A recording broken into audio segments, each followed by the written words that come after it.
और विश्वास मानिए कई बार भारत में जो अभी अमीरी आई है ये लोगों के जरिए कम आई है, सिस्टम के जरिए ज्यादा आई। आदमी को लगता है वो अमीर बना, वो बना नहीं, उसको सिस्टम ने बनाया भाई, सिस्टम ने बनाया। कोई सिस्टम मिल गई, गधे भी कमाते भाई, मैं तो देख रहा हूं। तो ऐसा आदमी भी कमाता है जो कमाने के लायक ही नहीं है साहब, वो भी कमा लेगा।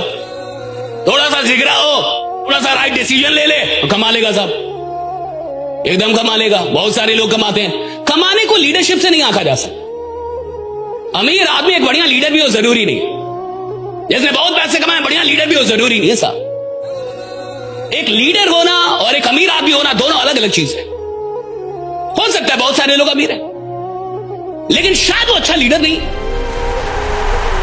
और जब बड़ा काम कर रहा होगा तो अमीर लोगों की सिर्फ जरूरत नहीं होगी, फिर लीडर्स की जरूरत होगी। अगर इतिहास